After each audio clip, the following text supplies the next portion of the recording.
I want to share my health goals. Health is super important to me. I feel like health is wealth. Health means that you got life. If life is important to you, health's got to be important. And so, what I want to do is outline specific goals and think about it like on a quarterly basis.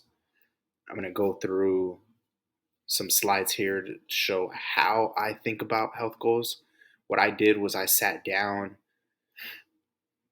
like in September and I started to write down a bunch of notes. And what I wanted to do was set up goals for quarter 4 of this year, thinking of October, November, December, what would I focus on? And so I'll share how I set these goals, and I hope to do some type of reflection once the quarter is over to discuss how that went for me.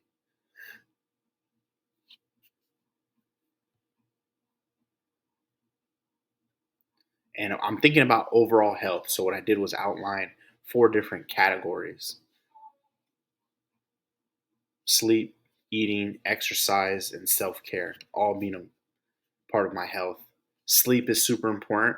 Of course, you have to rest.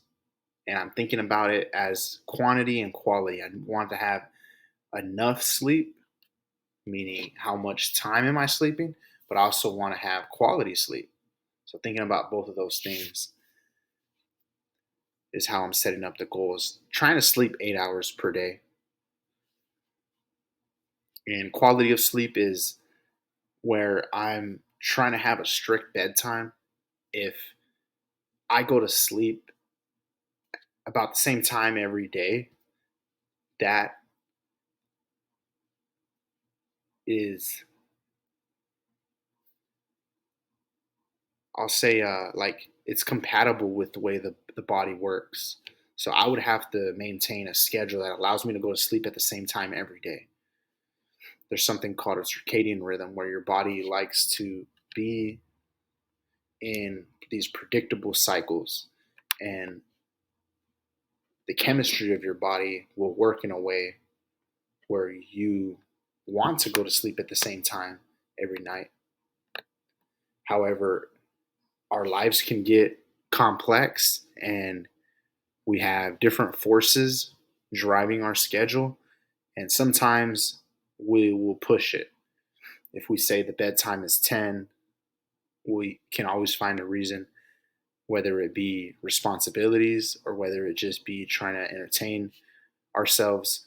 We can find reasons to stay past our supposed bedtime. Even if we didn't have it as a goal to have a strict bedtime, what you will find is that your body wants to go to sleep at the same time. So if I am scheduling myself to have a strict bedtime, I'm making choices that goes really well with the, the chemistry of my body. So that's going to be good for health because it's going to give me quality sleep. So getting enough sleep is one thing, but getting quality sleep is a separate thing. And proper body positioning is also a huge influence on the quality of your sleep. The way that you're positioning your body when you go to sleep. I have to learn more and more about that. I feel like, especially getting older, it's got to be a goal for me to find proper body positioning when I sleep.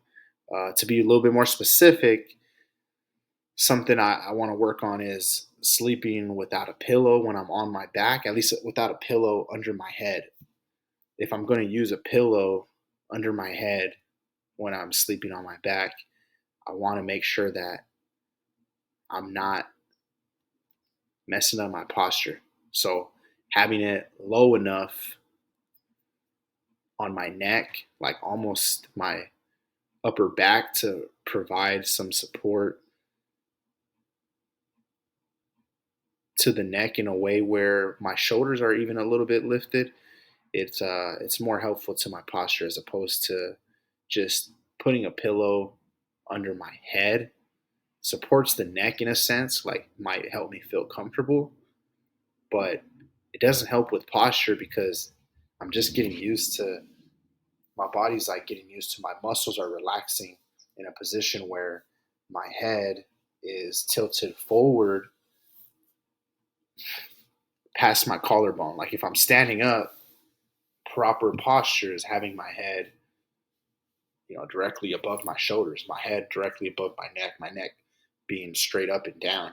But when you sleep with that pillow under the head, it'll put you in a bad posture. And I've noticed for me, it has already taken the effect, and my neck is not just straight up and down. My neck goes from my shoulders and leans a little bit forward. And so I want to prevent that.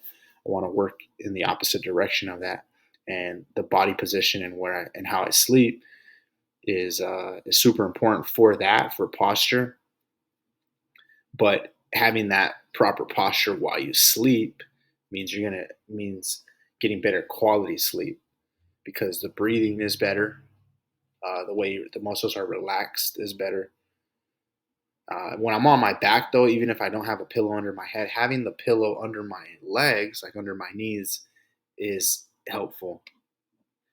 And there's other little things that I'm learning about body positioning that's going to contribute to me getting better quality sleep. So I'm educating myself, but I got to be able to implement at least one thing at a time and make it a habit. Not just work on something for a month. A few nights I'm on top of it. Other nights in the month I'm falling off. And then after that month, I don't even think about it. It's a work in progress, but I got to be able to establish habits that are lasting for me. So just thinking about goals in the sleep category is a lot of work on its own. But I'm thinking about making progress in all of these categories, in all four of them, incremental progress. So that's what I decided to focus on in Q4 for sleep. When it comes to eating, I think about it in two different ways as well. I think about eating for nutrition, and I think about eating for digestive function. Nutrition is what, like, putting the right materials in my body that are going to help my body function in all the different ways that it needs to function. Just being awake requires energy, and being awake requires a whole bunch of different organs in your body to do things.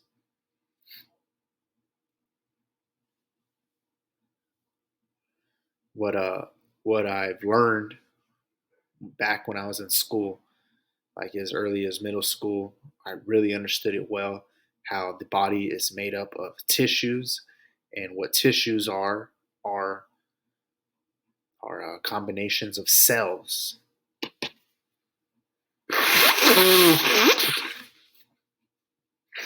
Excuse me. Cells is like, let's just say, like a building block, right? Real small building block to life. All life is made of cells, and that's how our body is. It's made of cells, and these cells they die out, right? If you imagine, they're the blocks that build tissues, like bricks building a wall.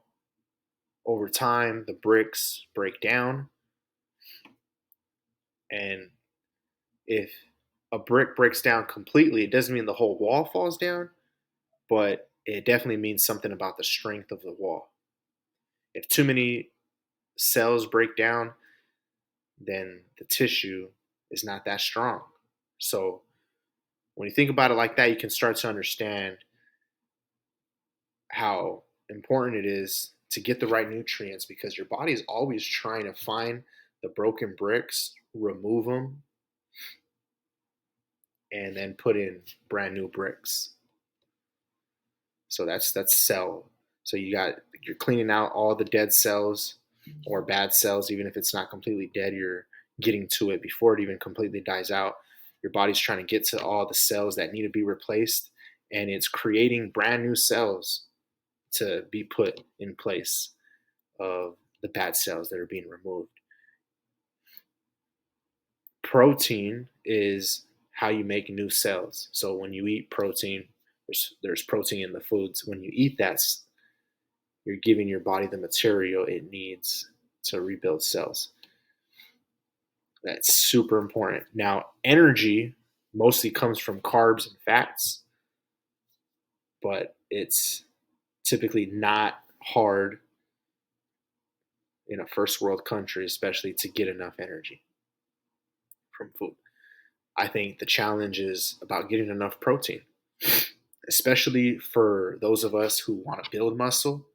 You got to be getting extra protein than it takes just to rebuild cells for the normal functions and the regular organs. But for building muscle, you got to have a surplus of protein so that when you go and work out and break down those muscles, you have a bunch of protein to grab from and rebuild the muscles stronger, bigger. Even if you're not trying to get bigger, but you're trying to get toned, right? You're trying to improve your performance. Your muscles are going to need more proteins to develop.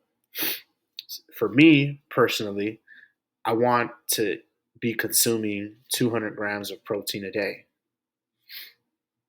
There's a formula to get the number. Like if you want to gain muscle, you have to get at least 1 gram of protein per 1 pound of your body weight.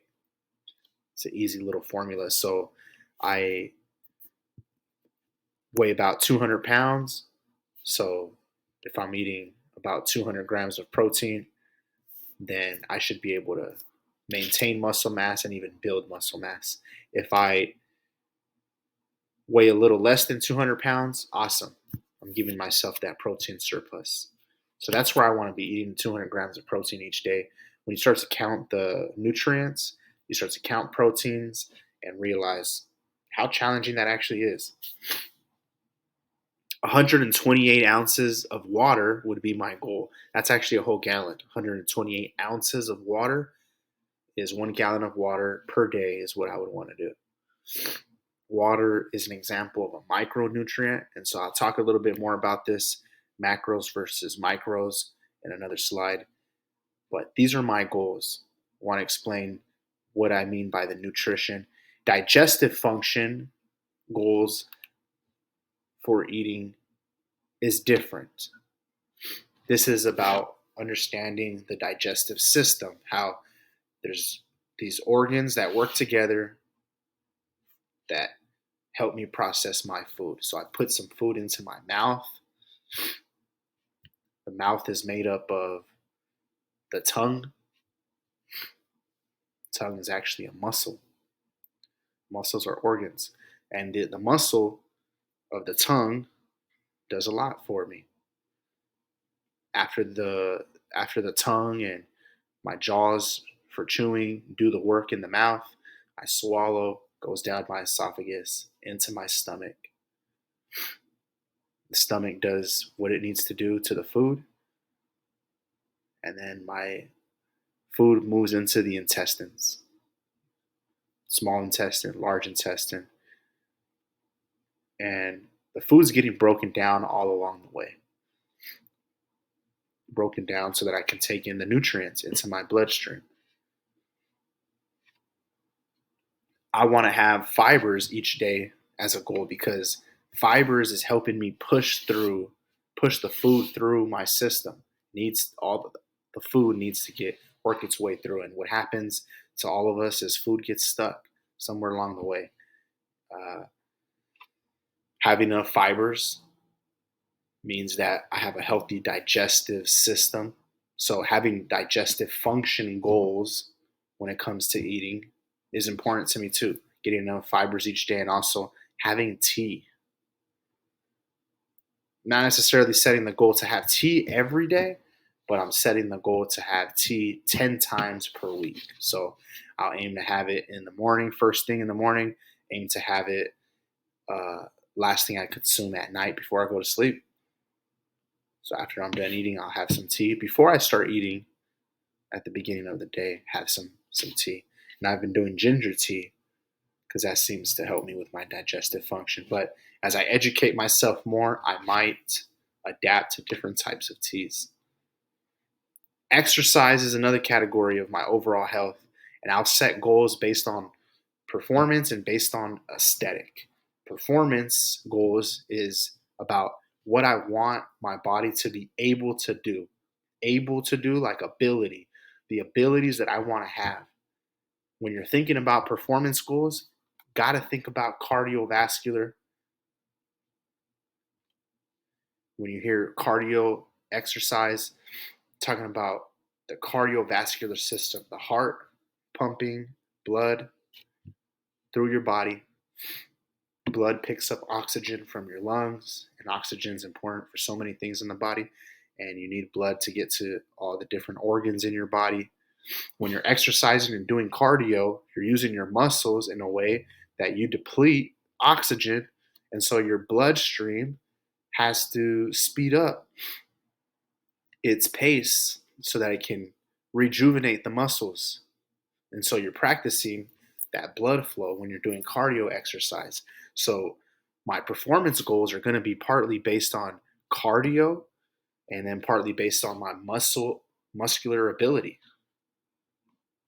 So one thing is about the bloodstream having good flow to get nutrients and oxygen around different places of my body. That's going to make me healthy overall, besides just giving me good performance. And then muscular ability is about the muscles themselves having strength or endurance.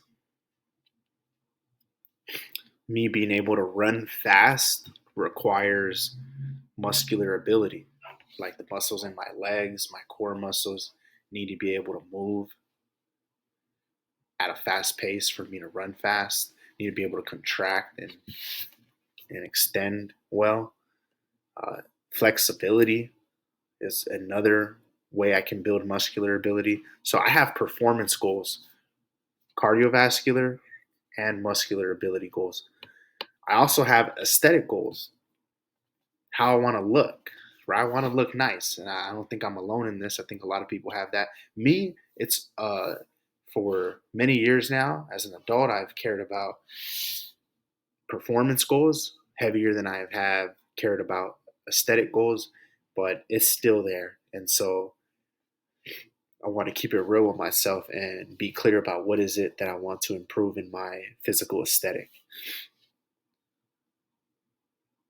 Some goals I have there is to do core exercise and stretching. Core is the muscles in your midsection, like your abdomen muscles, but it's not just your abdomen muscles. There's other muscles that are related to your core. So the relationship between your ab muscles and other muscles that are your core is what is considered here. So it's about the hip, the way the hip works with abdomen muscles, and also your back muscles. So for me, having certain flexibility is important, but stretching is also for my aesthetic. Helps with posture. Having core helps with posture. So that's what I'm thinking about. Having better posture gives me a better physical aesthetic. So core stretching daily is a goal. Growing my calves and my thighs, having bigger legs, because I've always been able to grow my upper body really well since high school. Lifting weights to get a bigger upper body has been going well for me. I mean, in high school, like I trained it, so it really hadn't been a challenge. But growing the legs had always been a challenge, and I feel like I've made a lot of progress. I've built 10 good habits, and at this point, I can go for a specific number. Right? I want to get to this measurement on my legs. There's the bottom side of the legs, the calves, and then the thighs. I also want to reduce my waist, though. If I can look smaller in my midsection, that's going to make me look better all together.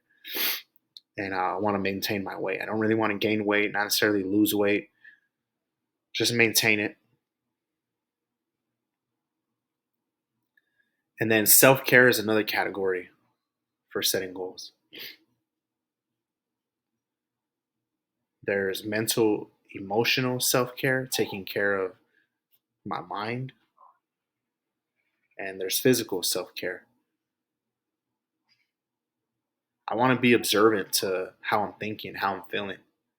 That's really where I want to start with mental, emotional, self care goals, being observant. And I will be able to come up with more specific goals. Maybe there's thought patterns that I want to develop. Maybe I need to think less about certain things. Maybe I need to think more about certain things. Maybe there's feelings in my life that I want to do something about. But it's easy to ignore. So you can go through a thought pattern, meaning like you think a certain way or you think about a certain something often, like it happens every day or something, or it comes up once a week. Maybe feelings start to come in.